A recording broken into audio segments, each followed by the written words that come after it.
tomada do poder pelos militares foi justamente por causa da Cuba, né? Em Cuba, em 59, os comunistas tomaram o poder. E aí, outros países da América do Sul foram inspirados.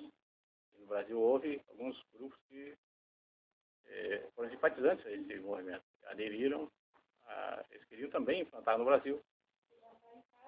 E os militares e o povo não aceitou isso aí. Tanto é que eles não tiveram apoio popular.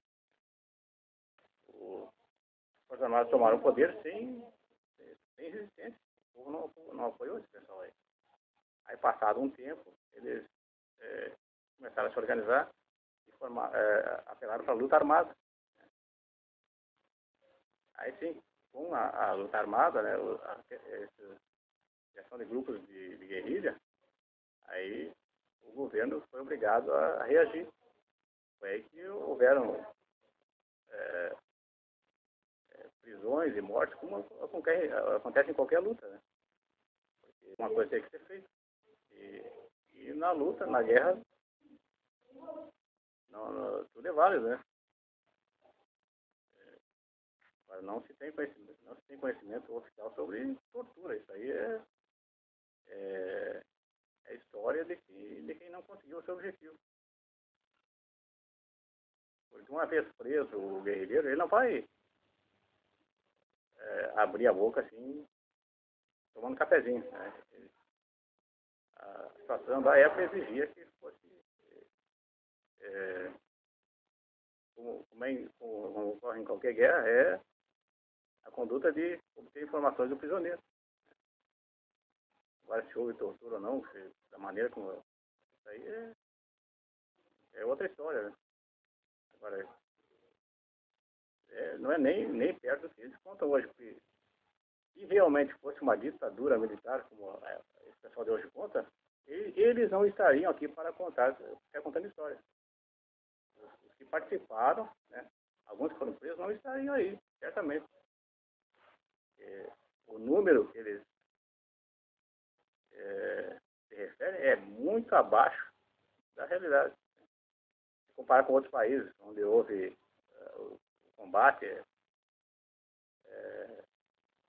a grupos de guerrilha, foi muito maior. O Brasil foi...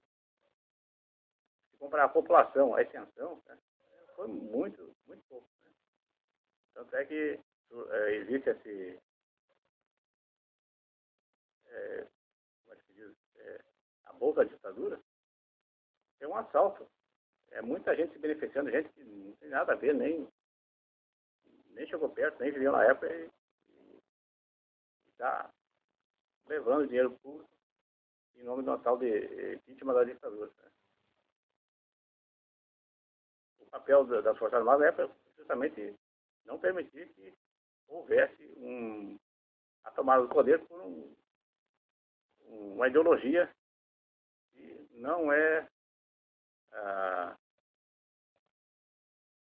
a tradição, não preserva os valores, né, da sociedade brasileira.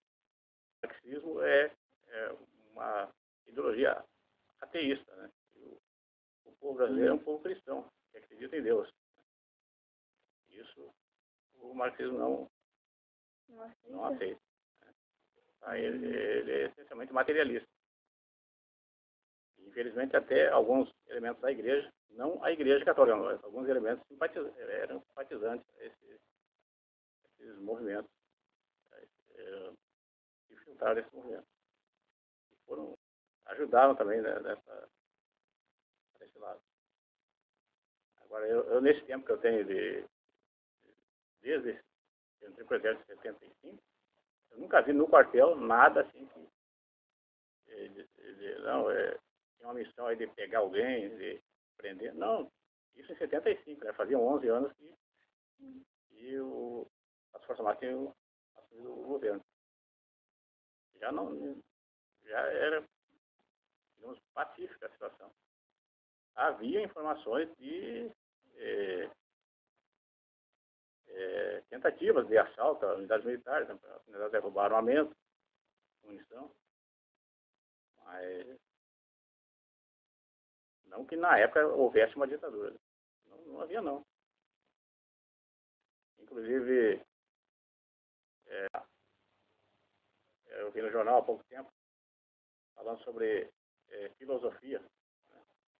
Né? No período militar, no regime militar, a filosofia não era ensinada nas escolas. O povo não podia pensar. E não é verdade. Porque ainda essa semana eu fiquei sabendo que um professor de filosofia da época ia falecer. Eu estudava no 73, no João Neves, e nós tínhamos filosofia. E também, no final do ginásio, também tinha filosofia. E é para ver como o pessoal que tenta formar a opinião pública hoje, eles mentem muito e a grande massa da população não tem como se defender. E aceita isso como verdade.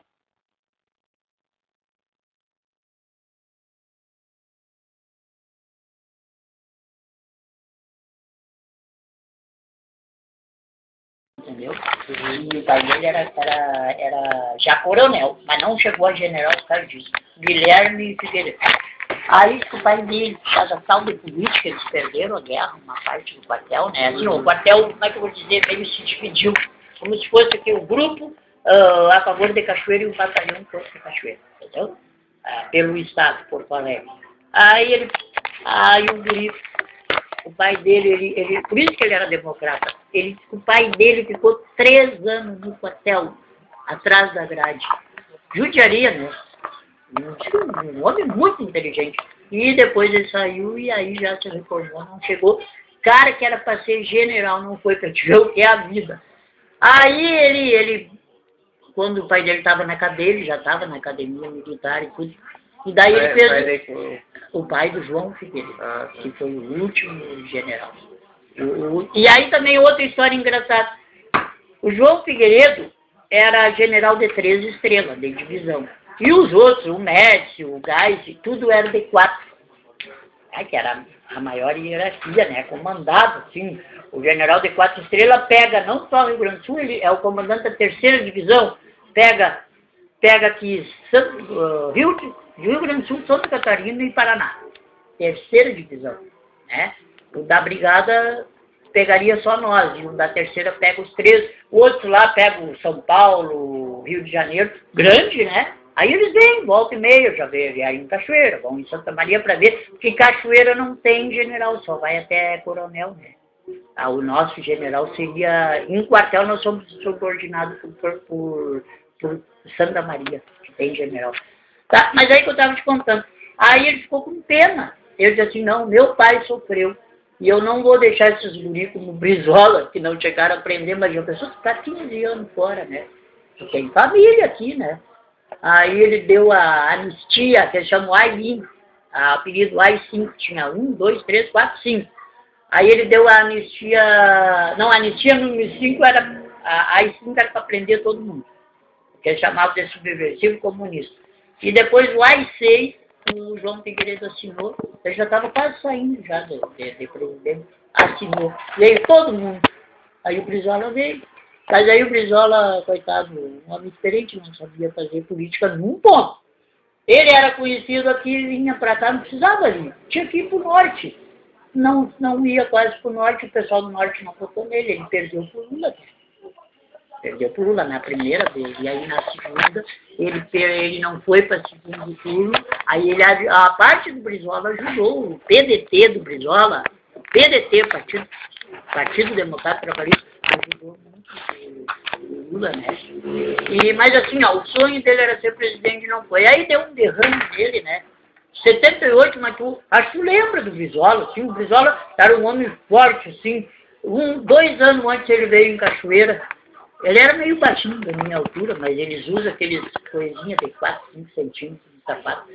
E aí, assim, ó, por que o Collor ganhou? Veio até em Cachoeira. O Collor, lá no norte, era conhecido, Alagoas, né? Foi prefeito, foi governador de Alagoas e tal. Aí nós não conhecia ele vinha seguindo em Cachoeira. E veio também, mas vinha mais em Porto Alegre, Rio Grande do Sul. Santa Maria, Santa Cruz, para nós conhecer ele. Lá o cara conhece ele. E o Lula, um cara experiente, não soube fazer. O lugar que ninguém conhecia ele, que era para ele ir, ele não ia. E nós aqui que conhecia não precisava. Eu sei, eu gosto do Brizola, não precisa ele vir. Coitado, aí o sonho dele era ser presidente. E o Brizola foi 2 vezes, depois que ele foi governador aqui, ele foi 2 vezes governador do Rio de Janeiro. O pessoal gostava muito dele. Aí até chegava a dizer que ele estava traindo o Rio Grande do Sul. Não é traindo. É que ele foi morar lá, a família dele estava lá, o pessoal gostava dele, né? Um homem assim, ó, que na minha opinião, ele teria que ter sido presidente. Mas aí, a vida é bem meio gozada, né? Mas assim, ó, seria bom. Tá muito rápida essa sua pesquisa, cara. Era pra amanhã. Porque se tu pegasse um livrinho que fala de ditadura, alguma coisa.